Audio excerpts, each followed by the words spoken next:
मंदिर में जो पिछले कल घटना घटी थी उसके मौके पर आज स्वयं हिमाचल प्रदेश के मुख्य सचिव प्रबोध सक्सेना पहुंचे हैं। आपकी एनडीआरएफ के अधिकारियों से बात हुई, एसडीआरएफ के अधिकारियों से बात हुई। सर, सबसे बड़ी चुनौती कहां आ रही है, क्योंकि मलबा तो देखा है एडवांस स्टडी से आना शुरू हुआ था।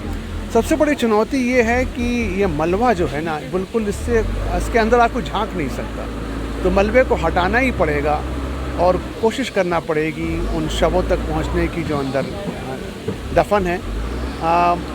आपको मालूम ही है कि कल 8 बॉडीज़ मिल गई थी, 3 आज भी मिली, कुछ नाले में भी मिली। ऐसा अनुमान है कि इतने फोर्स से ये मलबा आया कि बहुत लोग जो हैं वो शायद अगल बगल भी उनकी शव पहुंच गए हों। तो जो हमारी टीम है, एनडीआरएफ एसडीआरएफ के साथ साथ आर्मी भी है, आईटीबीपी भी है, हमारी पुलिस फोर्स भी है, तो नीचे भी रेस्क्यू ऑपरेशन, सर्च ऑपरेशंस चल रहे हैं। अभी आपकी अधिकारियों से बात हुई, अधिकारी क्या बताते हैं कि कितने शव निकाले जा चुके हैं और अभी कितने और लोगों के दबे होने की आशंका है? जैसे मैंने आपसे कहा कि 11 शव तो निकल चुके हैं, उसमें 2 शव ऐसे हैं जो आइडेंटिफाई नहीं हो पाए हैं। एक बच्चा है, उसका सर नहीं है। तो लेकिन मतलब जो यहाँ लोग जो उपस्थित हैं उनके अनुमान के हिसाब से इतने ही शायद लोग और होंगे मंदिर। कुल्लू मनाली में जिस तरह से आपदा आई, मंडी में आपदा आई, उसके बाद अनुमान ये लगाने लगा था कि पहाड़ों से आपदा धीरे धीरे थम गई है, परंतु पिछले 2 दिनों से जिस तरह से कुदरत का और कहर बरपा है, अगर हम प्रदेश स्तरीय समिति की बात करें या प्रदेश लेवल पे जो तैयारियां चल रही थी उसकी बात करें, कमी कहाँ रह गई सर? नहीं, देखिए ऐसा है कि आप देखें कि पिछली बार जो आपदा थी वो मुख्य रूप से कुल्लू मनाली में थी, और जो कुल्लू से समीपवर्ती क्षेत्र हैं थुनाग और बाली चौकी के। इस बार जो है वो शिमला शहर में है, फॉर्चुनेटली शिमला ज़िले में नहीं है, शिमला शहर में है और मंडी में है। 2 बातें हैं, हम ये नहीं कह सकते कि कहीं कमी रह गई, लेकिन ह्यूमन लॉस जो हुआ है वो पिछली बार ऐसा हुआ था कि सब लोग स्ट्रैंडेड हो गए थे, उनको सबको हमने इवैक्यूएट कर लिया था। इस बार जो ये लैंडस्लाइड्स हो रही हैं और जो फ्लैश फ्लड्स हो रहे हैं, उसमें समय नहीं मिल रहा है किसी को रेस्क्यू करने का।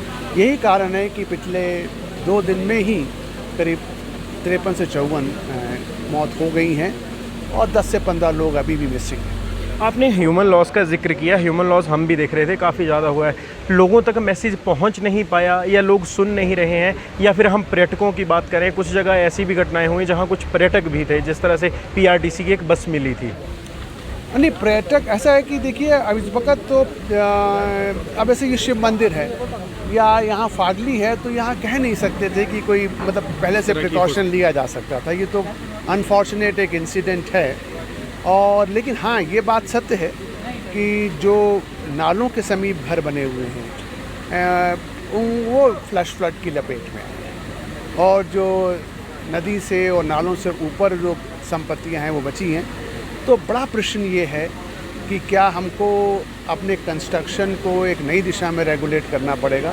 सरकार इसके बारे में सोच रही है, मुख्यमंत्री जी ने इसके बारे में कई बार कहा है, बट इस संकट से हम लोग निकल लें तब इस संदर्भ में सोचना। सर, एक आखिरी सवाल लूँगा, प्रदेश को कितना नुकसान हुआ है और अभी भी प्रदेश में ऐसी बहुत सारी सड़कें हैं जो बंद हैं, यहाँ तक कि संपर्क मार्ग भी टूट चुके हैं, उनकी बहाली के लिए क्या कार्य चल रहा है?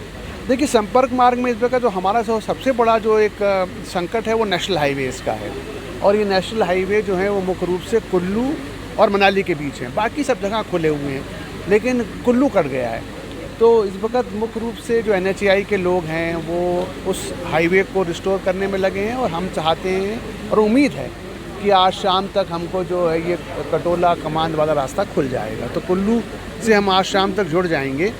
संपर्क रास्तों में करीब 1200 कल थे, 400 खुल गए थे। आज 6 बजे दोबारा रिव्यू मीटिंग है, आज की स्थिति भी हमको मालूम पड़ेगी। सर, नुकसान कितने का हुआ? नुकसान कैसे, अभी मुख्यमंत्री महोदय ने भी आज सुबह 15 अगस्त में कहा, हमारा अनुमान है कि इस बरसात में, क्योंकि जुलाई से पहले भी नुकसान हुआ है, प्रदेश का करीब 10,000 करोड़ के आसपास का नुकसान का अनुमान है।